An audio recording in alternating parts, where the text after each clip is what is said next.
din ba kayo sa naghahangad makabili ng tri-wheeler? Bakit hindi nyo subukan si Bajaj RE? So in this video guys, pag-uusapan natin yung specs, features, at syempre yung updated price. Kaya naman tara, samahan nyo ikutan tong tri-wheeler na to. Let's go! So, dito na naman tayo guys sa tri-wheeler Bajaj RE. So ito yung bagong modelo ngayong 2025. Na-review na natin yung white. And this time naman sa mga nagre-request ng color blue, ito na nga guys. So dito na muna tayo sa kanyang technical specification. Of course, this one is powered by 236cc. Mas pinalaki na yung displacement niya kumpara doon sa nakaraang Bajaj RE.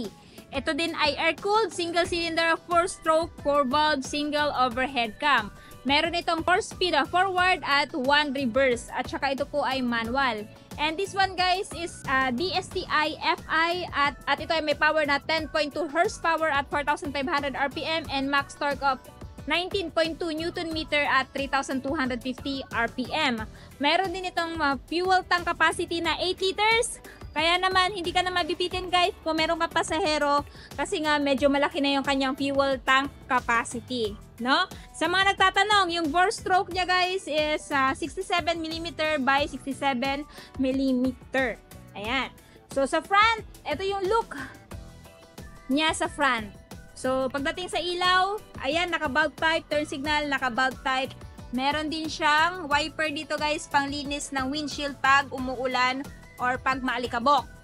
Dito naman tayo, nandito yung emblem niya na Bajaj RE. And nga pala, for clarification sa mga nagtatanong, ilang shock ba yung nasa harapan? Single shock lang po. At ito ay merong tire size sa front na 4.00 by 8 and tubeless. So pag mapakuto guys, hindi basta-basta ito mag-flat. Next, dito tayo sa bilang side. Ito yung side ni RE guys. So dito naman tayo sa kanyang dashboard. Meron siyang speedometer, odometer, fuel gauge. Ayan. Tapos ito yung sa MP3. Pwede ka din maglagay ng SD card dito. Gamitin mo pang pa-sound or papa-music dito sa motor na to or USB ba. No? Tapos, dito guys, merong compartment dito. Pwede mo ilagay dito yung papers ng motor or depende sa inyo, pwede din dito sa taas. So, dito sa taas, pwede din kayo maglagay dito ng mga papers na importante. Ayan.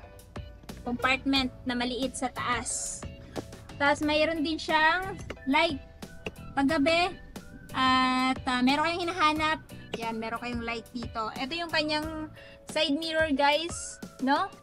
So, pwede mong ikip ng ganyan para hindi masagi pag ipapark mo na. Meron ding hawakan dito ng angkas mo. So, meron din kasing isa pang spare na upuan dito para sa angkas. Tapos, dito naman tayo sa kanyang handlebar. So, dito guys, nandito yung kanyang turn signal. Ito yung kanyang cambia, neutral. Ayan, naka-neutral. Tapos, dito naman, nandito yung kanyang horn and park light. Ito yung sa wiper. No? Tapos, ito yung susian niya. Yan. Pag binili nyo to, may libreng isa. Nandito yung kanyang speaker. Dalawa yan. So, boom boom talaga pag pinatugtog nyo to. No? Meron ding hawakan dito ng angkas nyo. Sa seat naman, naka-leather type, naka-stitches. Premium na premium. Tapos dito, ayan guys, yung kanyang parang frame. Sa bubong, hindi tatagos yung tubig dito dahil ito ay naka-leather type. Kumpara kay Bajaj Maxima guys, itong kay RE, medyo mas maliit siya tapos hindi siya na-fold. Kay Maxima kasi na-fold yung seat, no? Tapos naaangat to dito banda. Yung cover niya sa likod naaangat, pero kay RE as is siya. Tapos, pwede nyo ding lagyan dito ng iba pang mga goods na ipamimili nyo. Ayan, or yung mga carry ng inyong passenger pag ito yung gagawin nyo pang pasahero.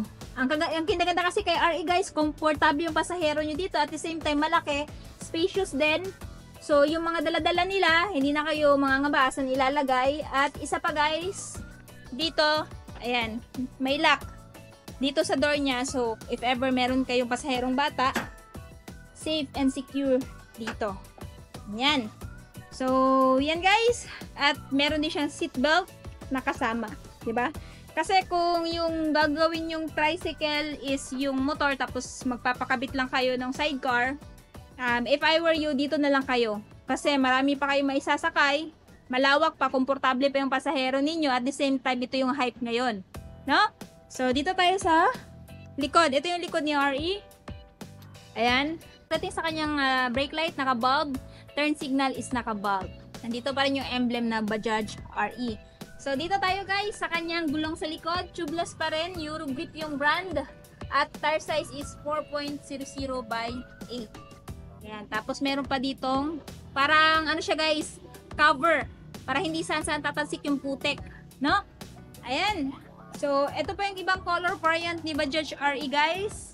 Sa mga nagtatanong pala, ilan ba yung kasya? Depende sa size ng tao guys. If ever medyo malaki, siguro dalawang medyo malaki tas bata, or else yung medyo slim, 3. Depende kasi, no? Sa gaano kabigat at gaano kalaki yung sasakay dito. Pero kung payat, ayan, kasya dito 3. Or 4 na bata kasya dito. Tapos compartment dito sa likod, mapaglagyan ng mga gamit, pati dito. Ayan. So, nakasakay na ako ng Bajaj RE guys. Napaka-smooth ng makina nito. Tapos, isa pa, napakatipid din ito sa gasolina. So, meron silang available dito na white, blue, ayan, blue. Tapos, meron din silang available na red. So, sa red guys, ito yung Bajaj Maxima. Sa red, tapos ito yung RE. Malalaman mo na RE siya, it's because hindi na-open yung sa likod. Ang Maxima kasi, tingnan nyo. O, diba? Pwedeng i-fold yung seat. Ayan, tas ito yung cargo na kabablog lang natin. So, kung gusto nyo ng detailed review nito, check nyo lang sa aking chat. So, kung interested kayo kay Bajaj RE, this one guys ay may presyong, ayan, 3,888 it's spot cash. Down payment is 16,311 at monthly sa 3 years na 8,819 at rebates na 400. So, sa mga nagtatanong saan ba available to, ito po ay available dito. Ayan o, sa Bajaj LYR Marketing Corporation. Dito lang yan sa may, ayan, Kanokotan, Tagum City. Nasa gilid lang ng Kawasaki Crib at ng Honda Big Bike Tagum. So, kung may mga questions pa kayo regarding kay Bajaj RE, Bajaj Maxima, Bajaj Cargo, just comment down below or else message me sa aking Facebook page, Langga Gail. Yan, pakifollow na din. So, yun guys, sana dito na muna tayo. Ride safe and peace out!